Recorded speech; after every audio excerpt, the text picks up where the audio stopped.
Jimmy Chérizier is also known as Barbecue. Do we have his picture here?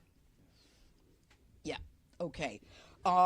He is a notorious gang leader from Haiti who has orchestrated and committed various acts of violence against Haitians in Haiti.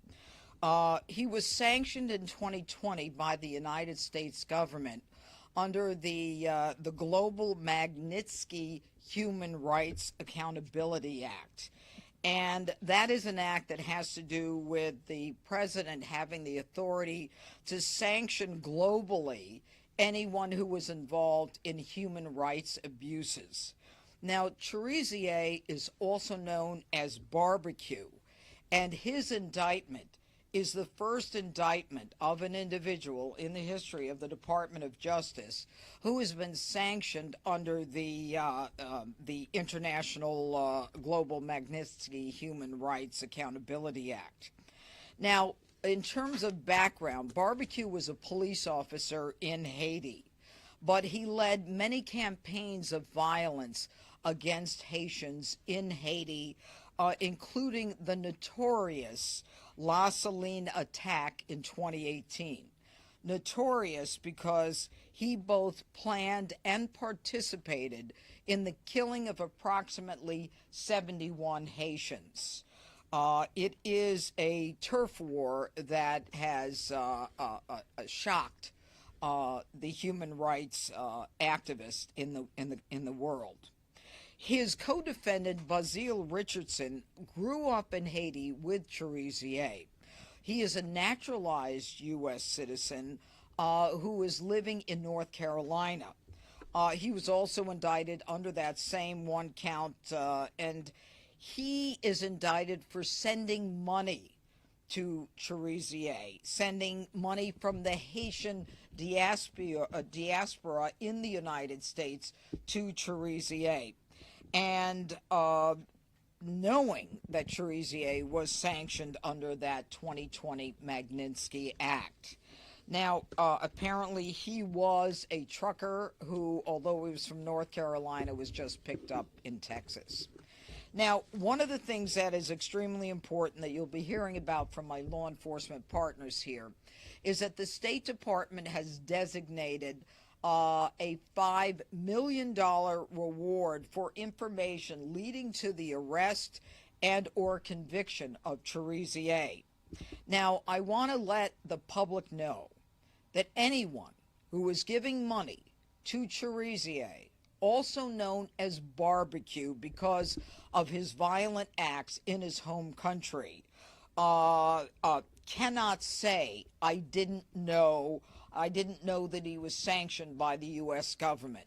They will be prosecuted, and we will fine them because they are supporting an individual who is committing human rights abuses, and we will not look the other way. Now, this office is not unfamiliar with crimes of violence in Haiti. Several months ago, we got a conviction against an individual by the name of Jolie German, who was involved in the kidnapping of 16 American Christian missionaries in Haiti. Haiti is a hot spot right now, and I don't use that as a pun on words, but there is incredible violence going on there, which is why the State Department has gotten involved and why we have made the decision to make it very clear under the Magnitsky Act that we're coming after you if you give money to Cherizier. Now, I'd like now to call upon my partners, Acting Assistant Director of the FBI, Darren Cox. Hi, good afternoon. I'm Darren Cox, and the Acting Assistant Director of the FBI's Criminal Investigative Division. I want to thank our partners here with us today and our international partners for their hard work and partnership in combating transnational organized crime, which threatens the safety and security of communities both in the United States and abroad. Under Director Patel's leadership, the FBI is focused more than ever on crushing violent crime, cartels, and gang activity every single day. Since January, the FBI, with the help of our law enforcement partners and community members, have arrested 3 top 10 fugitives, We've arrested over 19,000 criminals, and we've seized thousands of tons of narcotics, which have saved millions of lives across the United States. The American public and criminals should know our agents and our partners are using every tool available to put criminals behind bars and keep America safe, and we will not stop. We stand shoulder to shoulder with the men and women of law enforcement, backing good cops. Without hesitation, they're taking the fight directly to the criminals, and they're restoring order. These efforts are a deliberate and coordinated plan to protect our communities and confront escalating threats from foreign terrorist organizations like Viv Ansanm and its associates. Tackling these networks means addressing every link in the chain, every cell, especially in the United States. As you've heard in today's announcement, that includes a $5 million reward for key members of Viv Ansanm and Jimmy Chérizier, also known as Barbecue. We know someone has information that can help end this violence, and we want them to come forward and know that they are safe in doing so. Today, I want to highlight the amazing work the FBI and our law enforcement partners do every day to disrupt and dismantle violent criminal networks, just like that of Barbecue and his cronies. Our FBI Miami office has worked closely with our international partners to track down Chérizier and his Viv Ansanm partners and associates in the United States. On July 23rd, one of Chérizier's most trusted associates and a named co-conspirator was taken into custody. Brazier Richardson was investigated by Miami, and he was arrested by our FBI Houston office without incident. Violent actors like Chérizier and the rest of his criminal associates must understand there is no safe haven for them and the people like them that traffic violence in our communities. The FBI and our partners will continue to leverage all of the resources available and the expertise that we have to bring these people to justice. We urge anybody with information related to Chérizier or any of his criminal network to contact the FBI through our TIPS line or our local field office. You can also call 1-800-FBI, and you can go online to fbi.gov/tips. Together, we will stop this violence. Thank you. All right, and now Assistant Director of HSI, Ivan Arvello. Thank you. Good afternoon. Ivan Arvello, Assistant Director for Homeland Security Investigations. The unsealing of this indictment marks the culmination of a nearly 3-year investigation into Jimmy Chérizier's illicit activities and involved identifying Chérizier's firearm procurement and trafficking networks, fundraising operations, and the movement and misuse of U.S. dollars in violation of U.S. sanctions. These actions fuel gang and terrorist operations that have oppressed and devastated the Haitian people. Chérizier's shift from Haitian law enforcement to violent gang leader was marked by his alleged involvement in the 2018 La Saline massacre. This horrific event resulted in 71 murders and the destruction of 400 homes as civilians residents of La Saline neighborhood in Port-au-Prince were caught in the middle of a gang battlefield with chaos and destruction. Over the years, international organizations have linked Chérizier to several additional instances of human rights abuses. Today marks a significant step in bringing his reign of terror to an end. As the principal investigative component of DHS, responsible for investigating, disrupting, and dismantling transnational criminal organizations and terrorist groups who are seeking to exploit the customs and immigration laws of the United States. HSI worked with our federal partners to identify Chérizier's various methods and networks, using U.S. assets and financial institutions to fund this gang, procure weapons of war, and extend its power. This type of investigation falls under HSI's counterproliferation and export enforcement mission to detect, disrupt, and dismantle illicit procurement networks operating on behalf of foreign adversaries, terrorist groups, and transnational criminal organizations. These criminal groups utilize complex strategies to acquire American weapon systems, sensitive technology, financial assets, and other resources to commit crimes across the Gulf, endangering Americans both domestically and abroad. This case has been a great example of federal law enforcement agencies working together to leverage each other's strengths and unique authorities in furtherance of a common goal, promoting national security and pursuing a barbaric warlord who used our nation's resources to commit acts of violence and terror. I'd like to extend my most heartfelt thanks to our federal law enforcement partners at the FBI, the DEA, the ATF, the Department of State, the U.S. Attorney's Office for Washington, D.C., and the Department of Justice National Security Division for the invaluable partnership and relentless efforts in making this indictment happen. Thank you, and good afternoon. And finally, Chris Landberg, State Department Senior Bureau Official. Good afternoon. Thank you, U.S. Attorney Pirro, for hosting us. Thanks to our law enforcement partners. Again, I'm Chris Landberg. I'm the Senior Bureau Official of the Bureau of International Narcotics and Law Enforcement Affairs at the State Department. We're known as INL.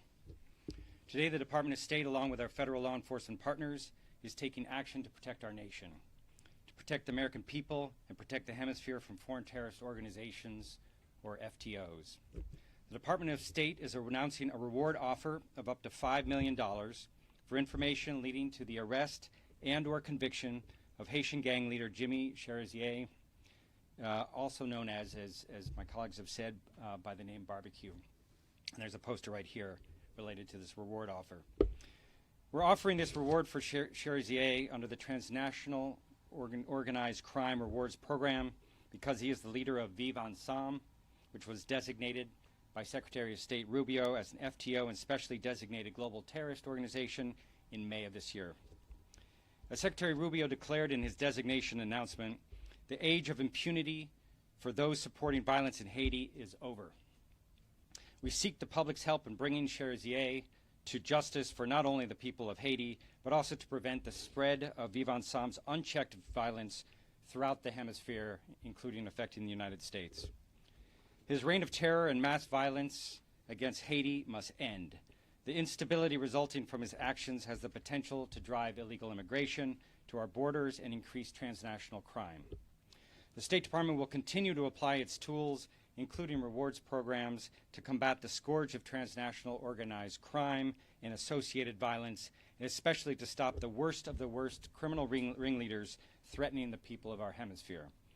So I'm going to repeat the information mentioned by my colleagues. If you have information, please contact the FBI at 1-800-CALL-FBI or HSI at 1-866-DHS-2-ICE. Help us find and convict this menace to the hemisphere, Jimmy Chérizier. Thank you.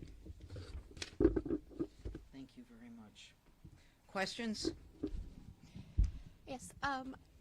Given the violent crime in D.C. that is being cracked down on with this. Okay, I'm happy to talk about violent crime in D.C., and I'm going to. I have some posters to show Okay. you. But anything on Chérizier? Are there any plans, Dr. Jeanine, to send American forces to Haiti to retrieve this man?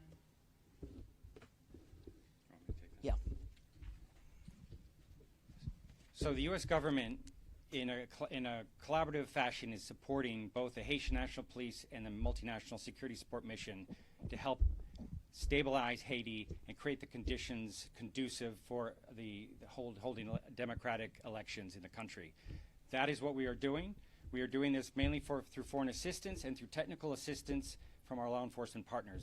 That is the strategy of the U.S. government right now.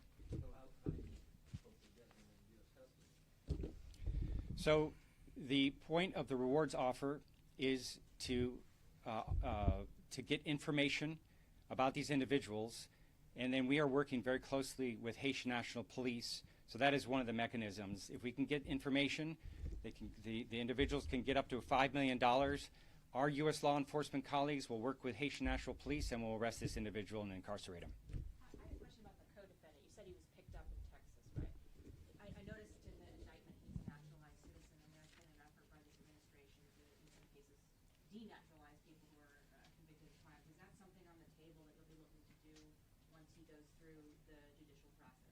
Well, I think it's a little too early now to really comment on that. I think right now our goal is to get a conviction here, and then we'll make a decision as to what's appropriate. There's a lot of steps before you even get to that. Anything else on Chérizier?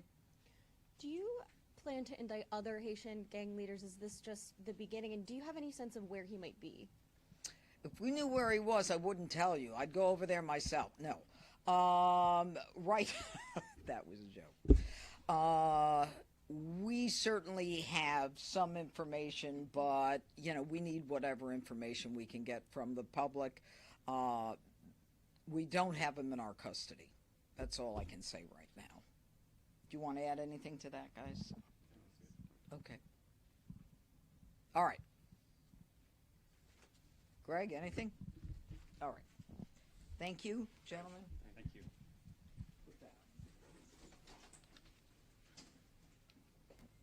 Wait, don't take the posters just yet. Can we get some pictures? Thank you. No, hold on a second. Give him that one if he wants to look at that. Put that over there. Can you help Sloan? Sure. They want to put that over there. Put this up. Thanks. Thank you very much. All right. Are you done? Over here? We'll have them up here for you guys to shoot afterwards. Yeah, they'll be here. You can take a look at them. You know, there's been a great deal of discussion. Can we get you the mic? You want me at the mic? If you could hold that. There's been a great deal of discussion about crime in the district. And the other day, I wanted to get a sense of what is actually happening in the District of Columbia. I asked for the number of teens who have been shot and killed by gunfire. Teens, everyone under the age of 20. As you can see, in 2024, we have, I believe I said it was, how many? Yeah. As you can see, in 2024, we have 29 individuals who were shot and killed in the district, all teens, some as young as 3 years of age, okay, because of gunfire. Some of these cases are solved, some of them are not solved. But what this makes clear to me is that there is a whole community that is suffering because of the violent crime in this district. And anyone who wants to tell me the crime is down and that we don't need an emergency focus on crimes of violence, all they need to do is take a look at this and talk to the loved ones and the family members of these individuals, all shot and killed long before their time. Now, over here are the individuals who were shot and killed under the age of 20, all teenagers in 2025. And the number here is 16. Again, all members of the minority community here. I don't know how many of these cases have been solved, but what I can tell you is, again, it's guns on the streets. It's individuals who are not concerned about accountability, who don't have any reason to fear law enforcement. I am here today to tell you that on behalf of all of these victims, all of these families, that they're going to be accountable, that we are going to make a difference, and that we are going to make sure that law enforcement is focused on these innocent, now silent victims of crime in the district. Do you have a per capita breakdown? I mean, how does DC, keep talking about the number of teenage gun deaths here, how does that compare for 100,000? Anywhere else?